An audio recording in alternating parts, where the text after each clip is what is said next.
All right, awesome. So we are live, and I'm gonna give it a minute for a few people to join, but I'm super excited about this one, guys. Miss Gloria, I've known her for some years. It's been at least 3 or 4 years, and we've almost done some deals together. They always seem to fall apart, but I see you guys have just kind of like exploded, and I love to see it. And I think that's something we're gonna get into tonight. So I'm excited to talk about it. But do you mind doing a quick introduction, and then we can get into maybe how you even got into real estate and where you guys are at now, like a brief overview, and then we can kind of go through maybe a couple of deals and lessons and all that good stuff. Yeah, sure. So we're actually, I'm Gloria, and we're here in Houston. We're wholesalers. We do some wholesaling. We do some net listings. Um, we're mostly a virtual operation. So we're here in Houston, Dallas, Tampa, and Metro Colorado, and Mm, been doing this for about 4 years, going on my fifth year. Um, I have a business partner. I've been working with her for a couple of years now, and it's working out really well. nice, nice. So how did you even like figure out about this thing called real estate? Well, let's back it up a little bit before that. What did you do before real estate, and then how did you even like find out about wholesaling or real estate in general? Well, I had my real estate license for a while, but as you know, uh, retail real estate pretty much it's a lot of work for not that much money. So I didn't really like it, but as soon as I did my first wholesale, I'm like, why would I ever want to do retail again? So Like yeah. it's just so much better, and it pays better than retail. So I had my license for a while.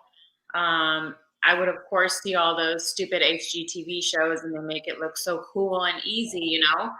And that's kind of where I was a little bit interested. But my husband suggested wholesaling first as a stepping stone to flipping.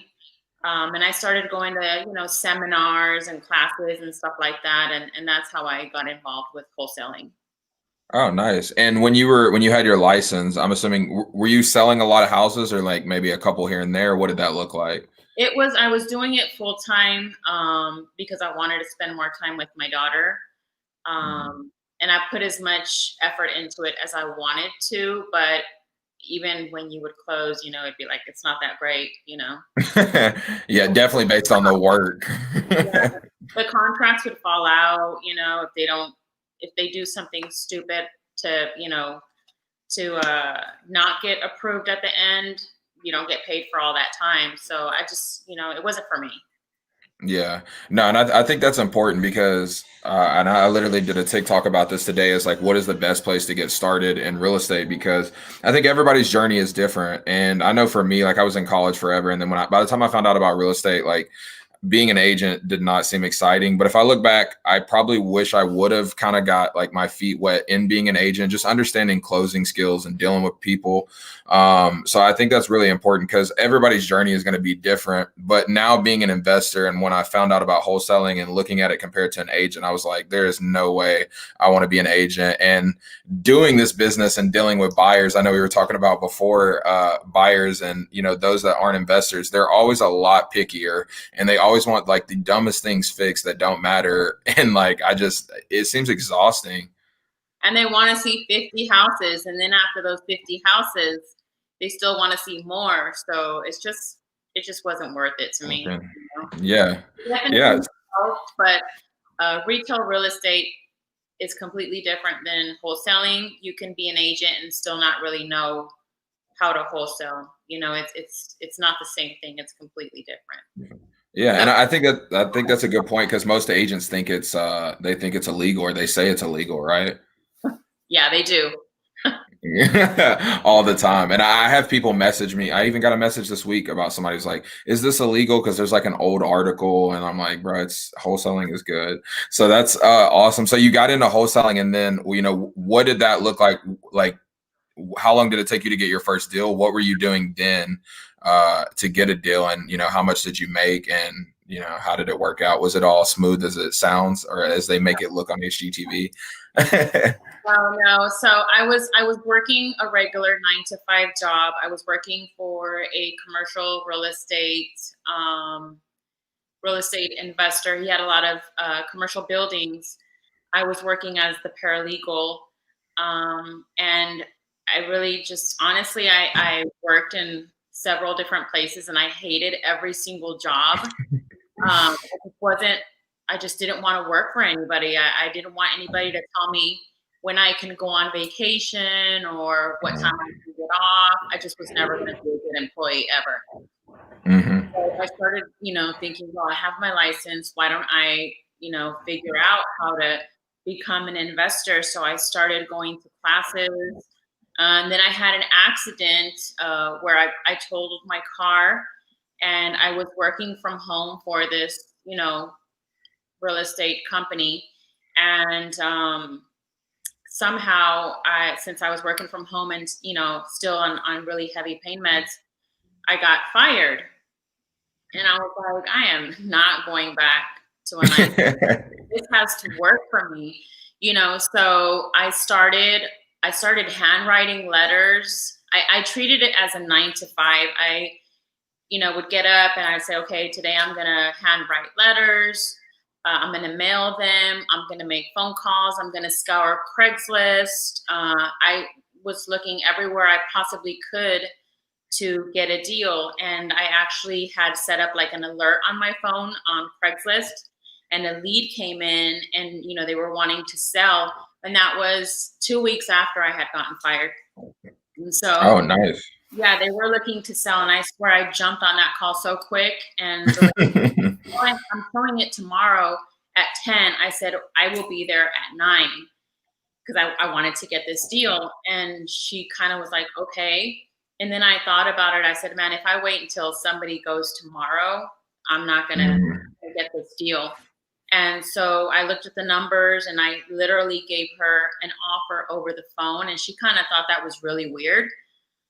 And she said, okay, well, let me talk to my husband. So 20 minutes passed, and she still hadn't called me back. So I called her and I said, hey, I was just, wanting to make sure that you guys still wanted to move forward.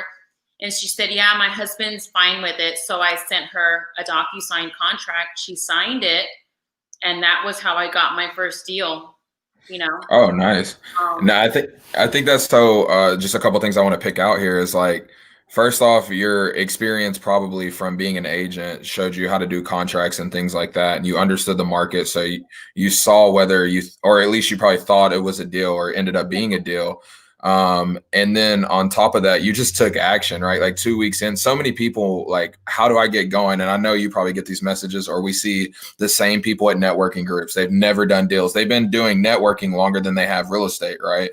And they never do deals, and it's because they never take action. right, And it's so gratifying once you take action, because you see that even if you don't get that first deal, it still works, right? Like that was my thought process, because I remember I got a lead like 3 weeks after I sent out some mailers. She was super motivated, but I knew regardless getting the deal that like this just proves this does work. I just need to, sharpen my skills. So I right. think that's like so important. So how much did you end up getting the property for? And like, was the deal smooth? Was it hard? And what did you end up actually making?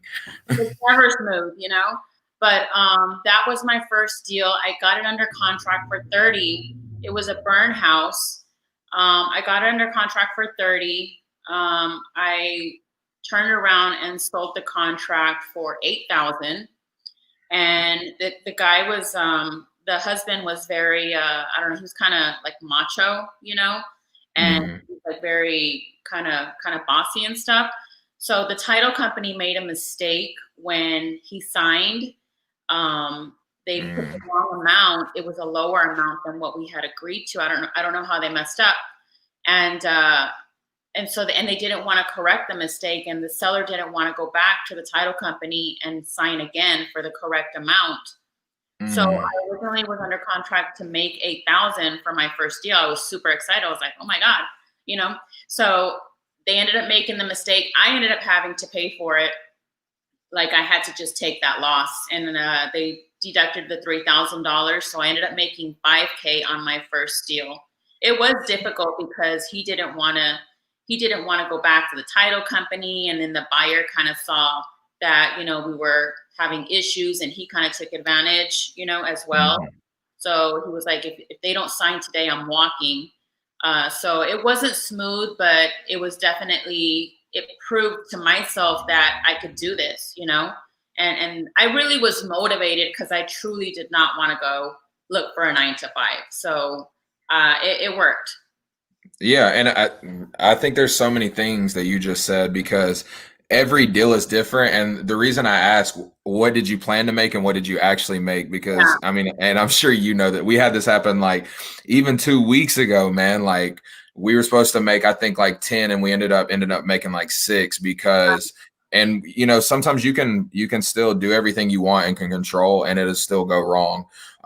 Whether it doesn't matter how many times you tell people about taxes, they always forget about taxes or, some little fee or, something that they did. And I think it's just great though that you still push through and you still made 5 grand. And that's why I always tell people don't get this amount. Like another thing that I used to do that would always mess me up is I used to write each amount of assignment that I was going to make. And I quit doing that, right? Because like when you think you're going to make, 60, 70 grand and you make 20, it's still a win, but it's like it hurts. It really hurts. And the thing is in this business is when we win big, we win really big, and then when we lose, it's kind of a big loss too, It's Hmm. easy. Yeah, and I think 90% of it is mental. I know, and that's in life in general, but especially in this business, that's why most people don't last is because those things happen. And I think it's so easy to say, just go get a house under contract and sell it, right? Like the act of it is simple, but when you throw in dealing with people's emotions or the cousin comes in and now they're getting like $300 or like there's so many things that can derail a deal. And it's like real estate is probably one of those only industries where it's like no matter what you can control, like things are still going to go wrong, like Right, guaranteed, because there's too many people involved. right, right. Yeah. So, I mean, after that first deal, I took that money and I started marketing. I wanted to hit more people with direct mail marketing. And I took that money and I started marketing with it. I was going to take what I made and put it right back into the business. I've met people that are like, hey, I made my first deal and I'm trying to figure out how I can, get another deal. And I was like, well, did you, what happened? And he's like, well, I kind of already spent that money. And I'm like, why? You want to continue in this business, you got to put right back into your business, to continue making more money. So Yeah, that's and how much my how, my money. how much did you take of that? Did you take the full 5 grand and put it back into your business or like at least half or I tested it because since it was my first time to do direct mail marketing, it took me 3 times for somebody to call me back. First I sent out, I was super new and I thought, okay, let me send out, 250 letters. And of course, nobody called me. And I said, Mhm. okay, well, let me send out 500. And nobody called me. I said, well, somebody's going to call me. So the third time that I tried it, I sent out 1,500 mailers. And that's when finally somebody called me and I actually got a really good multifamily. I think it was like a fourplex from Mhm. that third time that I mailed. So I was like, heck yeah, and that was I on that one I made 15,000. So I was like, oh my God, this is awesome. So I just took that money and put it right back. That's what you really have to do is continue to put it back into your business. Mhm. I No, didn't I think get defeated with, okay, the first 2 times didn't work. The third time it worked.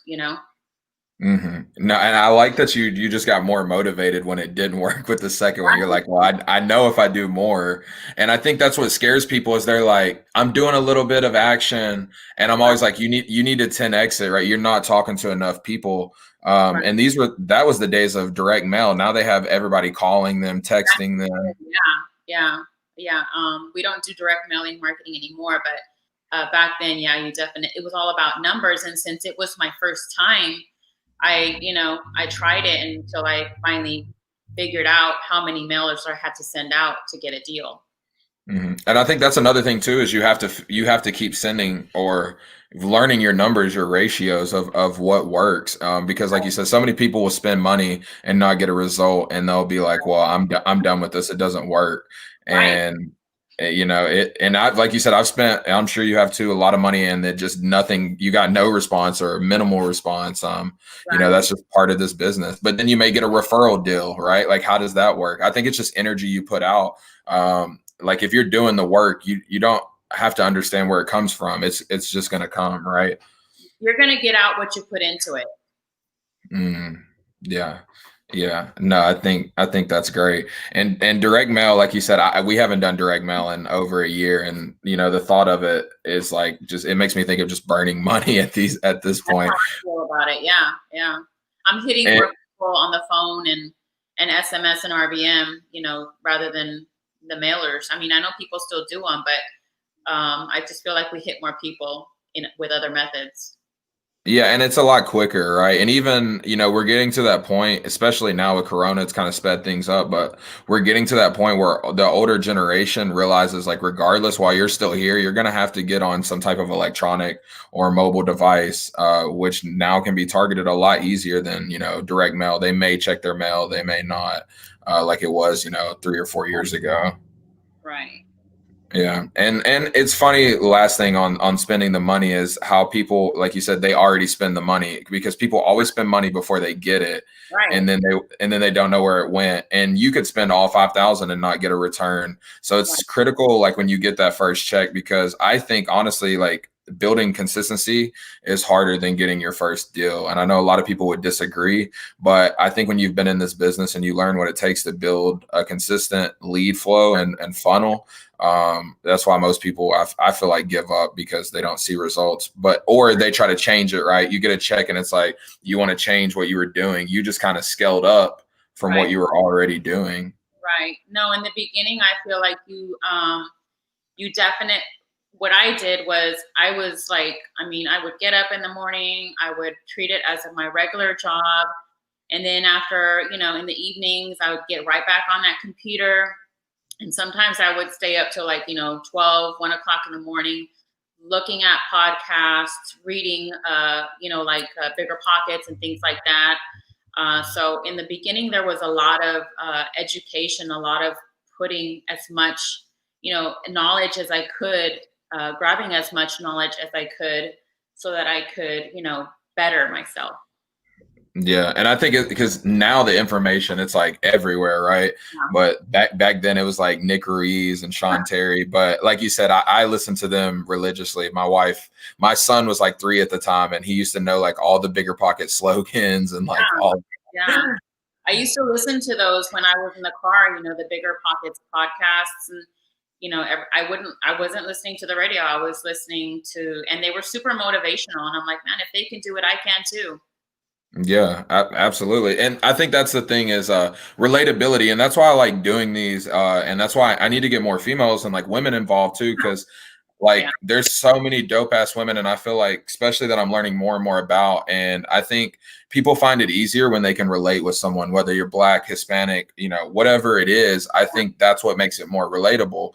So that's definitely like why I like doing these. So you started scaling up, and then what happened, because I know a lot has changed since then, right? Like A you guys lot. have an office, you guys have a thriving team, you guys are doing more multifamily deals, hotels. How did we, in a grand scheme, how did you get from that point of doing that second deal to where you guys are at now? I was working solo for a while, for a couple of years actually. I was working solo, and other people would approach me and say, "Hey, have you ever thought about mentoring people?" And I would be like, "Well, no, not really, because that's going to take time away from what I'm trying to do." Yeah. And this person was very persistent. She's like, "Are you sure? Are you sure you don't want to mentor?" And I was like, "No, I really don't. I just don't." you know? And so, she was pretty persistent. And I said, look, go make some appointments. If you make some appointments, I'll walk you through it and we'll JV on it. And that's how that kind of started. But of course, then she started, this person brought another person, and then like all of a sudden it's three of us, and I'm like, damn, that's too many people, And Yeah. I kind of got suckered into it. I allowed myself to lose focus. It was kind of a mess. Not gonna lie, a partnership is a marriage. It really is, because you have to make sure that who you partner with has the same work ethic as you, has the same hustle, has the same goals, has the same drive. If they don't, it's just not going to work. One person is going to resent the other person, and honestly, it just doesn't. It didn't work. It didn't work out for me. So I ended up just working with Andrea. And honestly, there's a lot of, I've never felt like there was anybody that I wanted to mentor with. Not here in Houston anyway. I'm sure there's a lot of good people now, but I actually ended up going to a mentorship, and that's where we learned how to scale our business. Yeah. We went from doing, I don't know, maybe one or two deals a month to right now we're pretty consistently closing anywhere between 7 to 10. We're getting ready to scale it up a little bit more, just fine tuning our systems and the lead types that we're hitting. So we're excited. We're planning for 2021. Yeah. And so with Andrea, she was the first or the second person that got brought in. Oh Like my God, she was the one that covered. she was the fourth. Oh, okay, gotcha. The But fourth. I'm saying she wasn't the person messaging you though for the mentorship, or that was somebody else and then she got brought in, or where No, did she come into the picture? Because I know you guys have been together for a while and seem to work really well together. yeah, there was a couple people that I was working with, and Andrea sent me a message on Facebook, and she was like, "Hey, I want to go to lunch. Let's go to lunch. I wanted to talk to you." And I was like, "Okay." Um, so we met up for lunch, and I was already working with these other two girls, and she's like, "Yeah, I just want to, I want to work with a team. I want to, have systems, and I just want to." Really, I was like, well, what are you, what are you saying? I said, you want to work with me, or what are you saying? And she's like, yeah, she's like, I want to work with you guys. I said, well, let me talk to the other two girls, and see if, they would let you join the group. I had no problem with it, but now I was working with two other people, and so, yeah, we all started working together, and, we cut, we cut one off because she just wasn't, she wasn't matching our work, like what we were putting into it. She wasn't putting in the same. And then we just kind of got stuck with the other person, and that didn't work Gotcha. out either. And all of a sudden, we were in a lawsuit. So now it's just Andrea and I. Yeah, and I think that's critical though. What you said is picking people that, because I feel the same. Like I was never looking for a partner, and I was not trying to mentor people, because at the time, like, and I still don't feel like I have my shit together, right? Like there's so much to constantly learn. Yeah. Um, I just try to tell people what I've learned from experience. So, but she reached out, she wanted to add value, and even with all the other people that didn't work out, you found one that you guys will probably always do business together, and seem to be alike. But I think it's so important that you have the same values and same goals, and the work thing can be, if you don't know your roles, or you feel like there's always going to be animosity there, or if you guys get a big check, and now 50-50 they want more, or whatever your agreement was. I feel like money changes a lot of things, and like you said, you can come up in this business really quickly with a few big deals. And that's just what I wanted to touch on, the partnership, because just like it went really good, there was some bad to it as well. But I mean, that's life, right? Yeah, no, for sure. I feel like we're both alphas. We both, have the same vision. We're like, hey, let's do this, and what about that? And if I'm not there, I know she's taking care of business, and if she's not there, she knows I'm taking care of business. So that is one of the benefits of having a partnership. When we first started scaling up, it was so much work, so many systems, and there's no way that one person could have done all that work. So Mhm. so it's definitely been a benefit to have her as a partner. Yeah. And the next thing I just wanted to touch base on is paying for mentorship, right? Or paying for the right mentors. Because I would have to agree with you. This isn't to throw slugs on anybody in Houston. I feel like there's a lot more people that are coming up right now. But I don't know how you feel about this, but I feel like in Houston, and I always say this, is forever it was an old boys network. And I feel like a lot of people in Houston had a lot of egos. Maybe they were losers in high school and now they have money. That's how I kind of view it.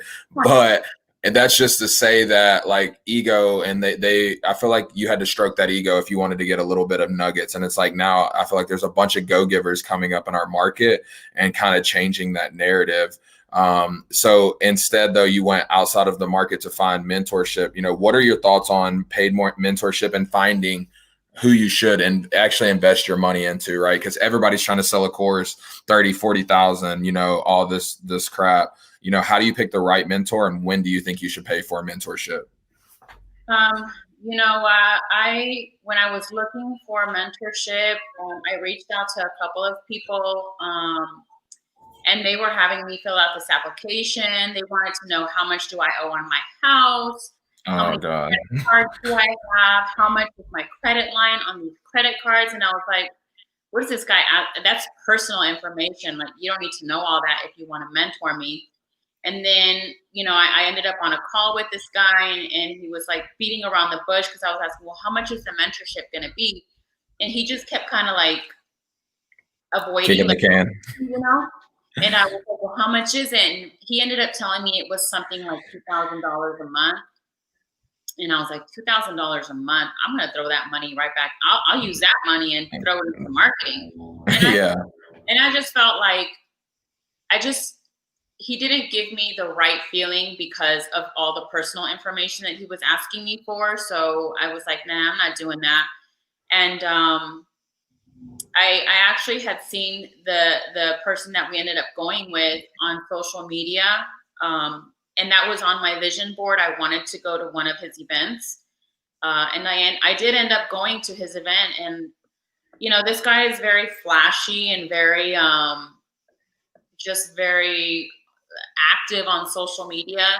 But when we went to his event, I was like, dang, he's smart. I mean, he's very flashy and very, how do you say it, extroverted, but he really knew every detail of his business. So that was really what motivated me to pay for mentorship.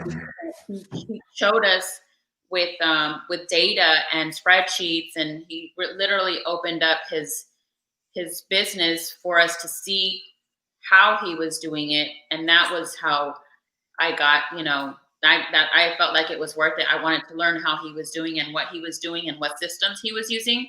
So that is what motivated me to pay for mentorship. And that there are no regrets in paying for that mentorship. It paid off exponentially. Sure. Yeah, and that's the thing, and that's even something like I feel like Ben and I learned way too late is paying for more mentorship or sales or marketing from these people. And when you see people on social media, you may get a bad taste, but when you actually meet them, and I think it's funny because knowing the person that you're talking about and then not knowing who the other person is, they probably look completely different, but then they were also complete. One is a go-giver and one was just trying to figure out if you want to put up your kid on a line of credit, right? So and so I think that's very important, right? Is like I think if somebody's going to mentor, if you want to buy into, it's not more of a sell, it's more of, hey, look, this is what I can do for you, these are the numbers. You can get in or get left, not, hey, what's in your pockets? What are you willing to mortgage against? Because that's scary. Yeah, Like, that's personal. I'm not giving you all that information. So for me, that was a turn off. For me, that was a red flag. And I was like, you don't need to know all that. That's personal. I'm not giving that information to anybody. yeah, and I think, and I always tell anybody, guys, if you see these weekend webinars or not necessarily webinars, but these weekend classes and like these intro to real estate and stuff, like I always tell people, like if you know nothing about real estate, go, but leave your wallet at home. Do not, like, doesn't matter what they're selling, do not buy it because regardless, like, and for me, I was gullible. I tried to do it and it was like 50,000. And then I look back now, I'm like, that was the biggest blessing, it not working out Yeah. because even what they offered, like at the time, it was like they come to your state one time and they hang out for 2 days and they'll help you go talk to local banks. And that was kind of it. If you needed something, you could send an email. But how we know, like you were talking about your first deal, if you have a deal and you need to make a decision and you just need some help, by the time they get back from an email, you've lost the deal, like Right. especially in Houston. It's funny because that first deal that I got, somebody sent me a message on Facebook and he said, "Hey," he goes, "you literally got this deal that we were supposed to get."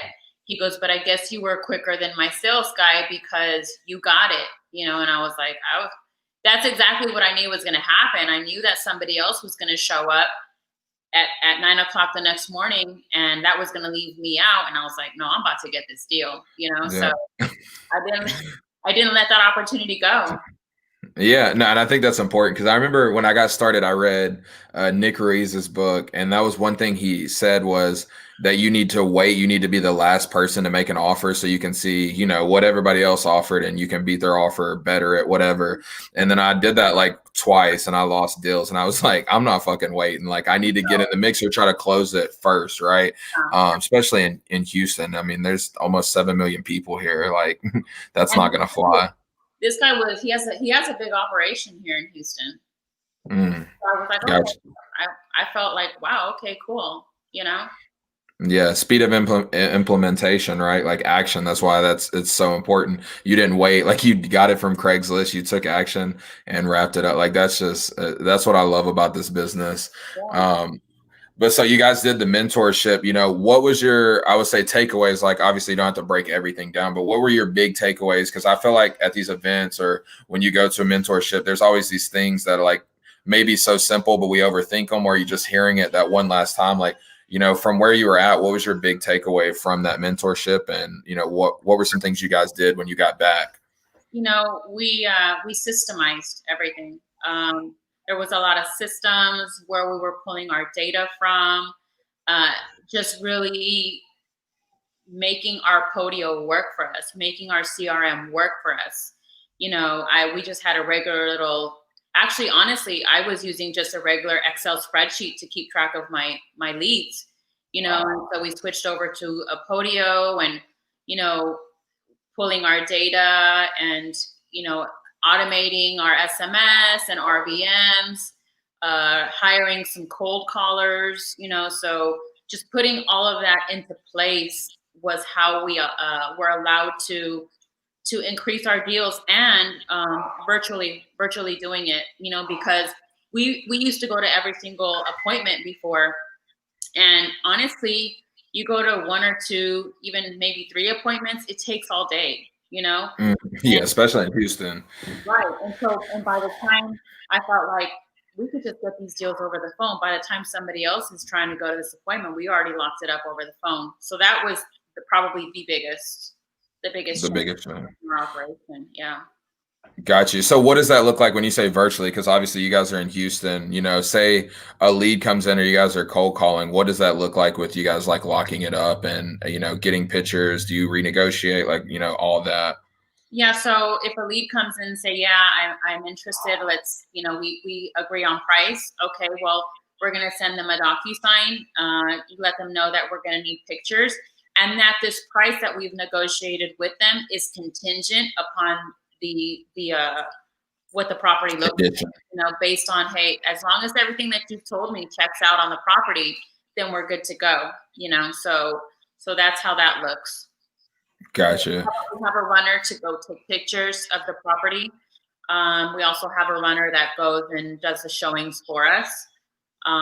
Make sure that the seller and the buyer is not talking together, and so that's pretty much how that looks. Gotcha. Just straight systematize it, Yeah, like you said. systems is everything. We have a virtual assistant.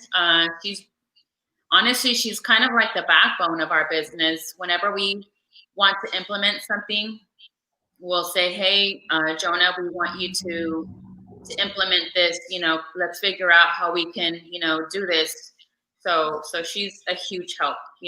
She does all the little tedious things that there's no way that we have time to do. Gotcha. And I think that brings me to a great point is because people are always like, well, they've done a first deal, they want to get a VA. When do you think it's time to like start hiring someone, even if it is like a $4 an hour VA? Like when do you think that is a good time? It's a good time to start hiring a VA when you're doing, multiple deals a month. Multiple. Okay, gotcha. Yeah, Yeah, and I agree. I agree with that because a lot of things you can do yourself. It's just to the point where like things start becoming time exhausting. Like you could be spending your time on money making activities.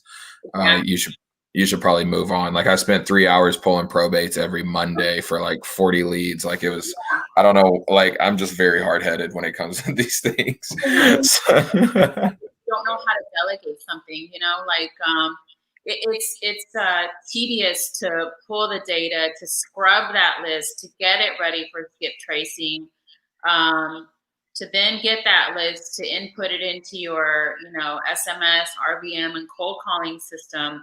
All of that is it's tedious, and I don't want to do that. mhm. So I really value my time, and I really just feel like, hey, let's just get this VA to do all this stuff. She's really more of like the operations of our business. Gotcha. And I think that's so good too, is because I think we're taught, right? You need to get better at your weaknesses. And it's like you could just pay somebody to do it for pretty cheap, actually. 100% believe in that. Yes, for sure. Like I don't want to do it. Yeah, absolutely. And time is our most valuable asset. And it's like I said, it's something that took us forever to realize is like, we need to just set like simple systems, right? Like you said, just take a day, draw out a simple system and give it to a VA and we never have to worry about it again. Right. Um, So I think that's great. So I know you guys were doing a lot of wholesaling, looking at your business today based on wholesales, and then you said hotels. Everybody has a different, I will say, definition of a hotel. What does a hotel look like for you guys? And then overall as a business, hotels, wholesales, and flips and all that, what does it look like? Well, so wholesaling, I kind of learned about wholesaling from somebody else. I saw that I sold him a deal. I sold this deal to somebody, and I saw that he turned right around to that deal on MLS, and I was like, I saw how much he sold it for and how much I sold it to him for. I was like, oh my god, I could have done that. He didn't do anything to this. Anything. All he did was turn around and list it. He closed it and then turned around and listed. I was like, why didn't I do that? I think about that. So that was one. And then the second time was like, okay, we have this deal. We're having a hard time selling it. These buyers keep saying, no, they try to haggle with you. They try to tell you it's not worth what you're trying to sell it for. And we're like, we know there's value in this property. So like, let's just close it ourselves. So we closed it and it went really well. We didn't exactly, we ran our numbers. We knew there was value in there. We knew that it didn't need a lot of work. And we jumped. We're like, you know what, let's just put it on the market and see what happens. I bet we can get what we're looking for. A hotel is a property for us. It doesn't need a lot of work. There's low days on the market. It's a really good area. And we've got it low enough to where even if it doesn't meet the 70% rule, we're still going to make good money on it, because we Mhm. have to do a lot to it. And that's what a hotel really looks like for It us. looks like so. And do you guys have like a minimum profit that you want to make on a hotel, like 15, 20, or like We're, that you're like, it's not worth it we're making at least 20 after everything. after? Yeah. Gotcha. Okay, cool, cool. Yeah, and that's about the same for us, like our little buy box. And it's crazy because our first hotel deal was, I say anything under 100K, if you get it cheap enough, you could probably hotel because as we both know, there's a lot of mattress money or people that just have the bag in Houston. And it was like cut up 4 feet up, and we still made like 30 grand on it. And I was like, we got to do more of this. Like, and it was We're, easy. we're probably moving more towards hotels now. We like to do net listings as well. Mm. Can Hotels you are explain that? Can you explain that? Like, I know what that is, but can you explain that for people? Because I think this is like my mentor, his wife used to do this all the time. And I was like, bro, this it's pretty much like wholesaling as a realtor, but it's amazing. Can you explain it for people what it is? Yeah, so a net listing is when you have a property that you list on MLS. You're not going to close on it, but you're going to list it on MLS. Let's just say that the seller is asking a little more than what we can.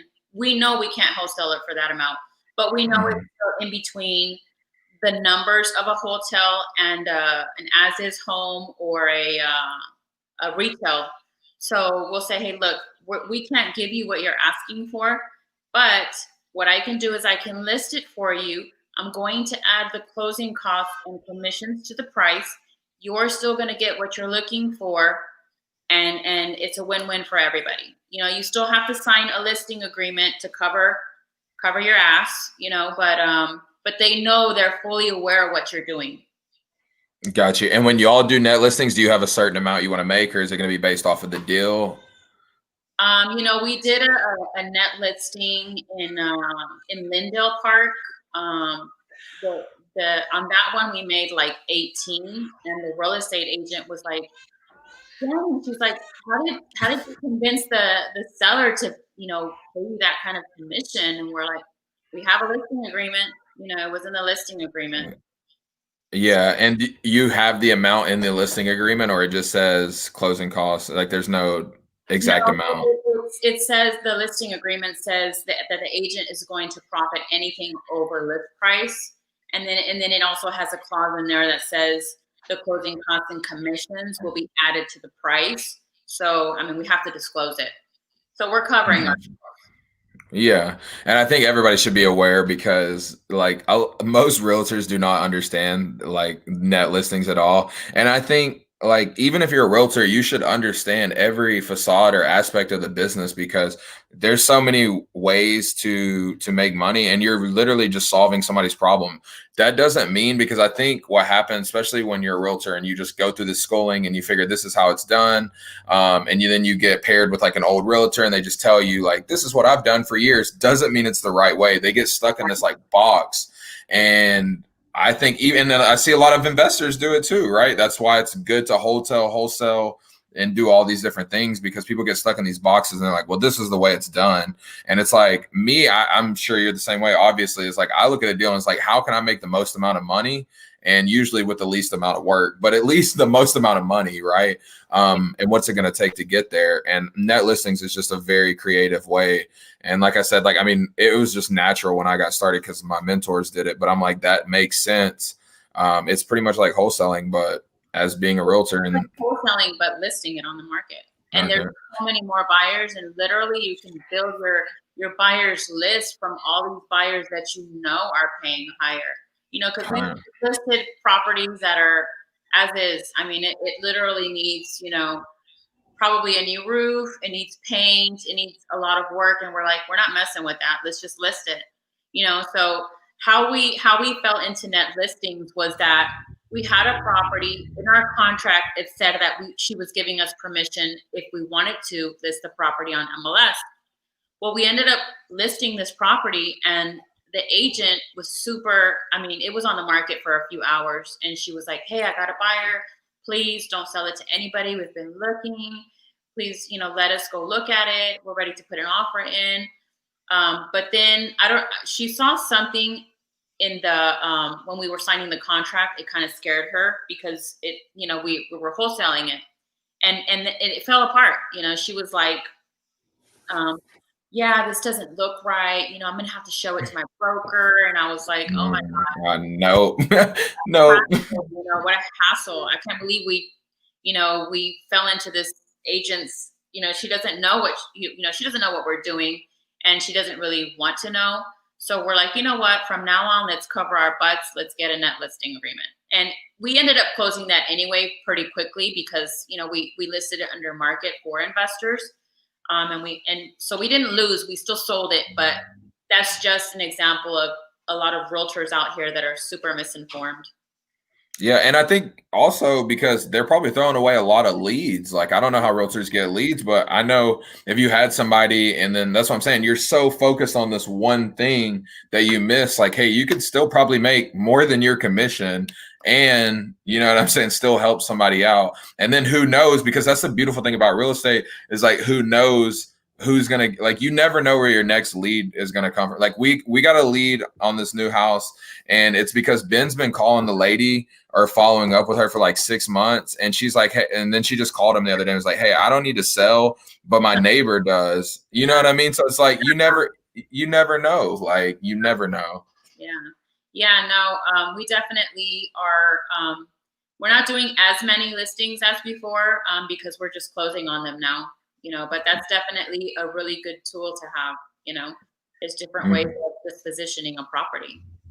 Gotcha. Yeah. And so I guess last thing I will ask you, because you started out with direct mail, you said you guys are mainly just doing cold calling, SMS, anything else? And where would you say most of your deals come from? From just those two, or? We're doing cold calling, SMS, and RVMs.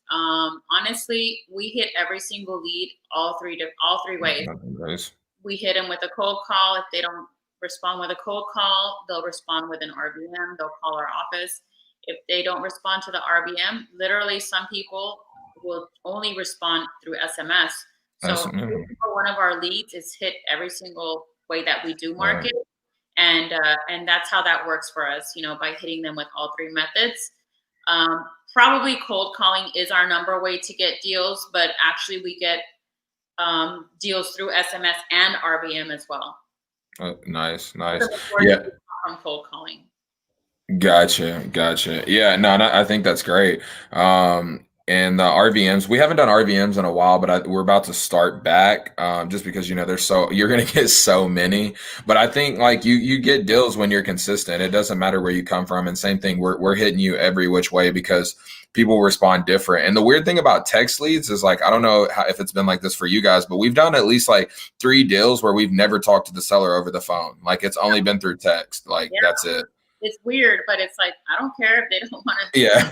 to. Yeah, it makes it harder to negotiate. So we're like, if we don't get to talk to them on the phone, the assignment probably won't be as big, Right, but it's still a deal, I'm not gonna turn right. down money. So Oh, yeah. So we use all three methods. yeah, no, that's awesome. So I think we can leave it there. Like I think that's great. Like we touched on how to market, how to build a business, the ups, the downs, the good and the bad. If you could, like, what are some things maybe you could I would say leave with people that you've learned? Because I know we've all like being in real estate for 4 years. Like I say a lifetime in real estate is 2 years. So you're going on at least three, like myself. So I know you've seen some things. What are some big takeaways maybe you would recommend for people or notes that you could leave with them? Well, I think the one thing that I wish that I would have learned when I first started out, I wish that I would have, everybody teaches you how to wholesale and everything, but they don't teach you how to how to keep more of your money and that is in Mhm. regards to income tax. I wish that I would have been told that, hey, you need to keep more of these properties so that you can write off, use it as a deduction and claim appreciation and depreciation and amortization. I wish that that's something that somebody would have told me about because Mm. um, it's important, to keep as much as you can make a lot of money, but then if you have to pay a boatload of taxes at the end of the year, that Yeah. kind of sucks. So I wish that's something that I would have learned earlier. Gotcha. So you guys are starting to keep more properties then, just Yeah, rentals or Airbnbs or just what? I actually like the Airbnb model. I know that it's still active right now because people are not able to go on vacation too much out Vacation. of the country, so you can just go get an Airbnb real quick. Because I know that's what I did this year. But yeah, we're definitely going to start keeping. That is our goal moving forward is to keep more of these deals as rentals and or even Airbnbs. We have to start getting way more deductions. Yeah, no, I know. Especially because I know that tax bill was just due, and I Yeah, know I had to write a nice one, and I'm sure you guys made more than me, so I can only imagine it was double or more. I just read Um, this book that was like, oh my god, I wish I would have read this book before. I really would have. Things would have been different. what was the book that you read? I believe it was how to. I gotta pull it up real quick here. because I think Okay. everybody should read this book. Yeah, yeah. No, I definitely agree. I've read a couple like Profit First and It's called Tax-Free Wealth by Tom Wheelwright. Everybody has to read that book. That book is everything. yeah, no, I agree. I agree. And it can be hard in our business because we get these deals and it's like, do I want to take 50 grand now? Or, but if you look at the long term, it's like that's all that matters. And same thing, it took me 3 years to realize like it doesn't matter what you make, it's about what you keep. And we get these really great deals. And you have these methods like Airbnb, and you can rent per room, and you can still make decent cash flow.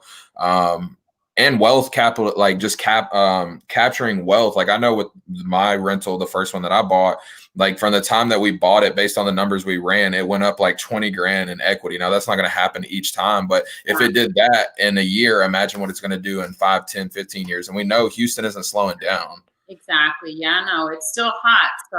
So yeah, that's definitely something that moving forward, we've sold a lot of deals, and we look back and we're like, damn, we should have kept that one.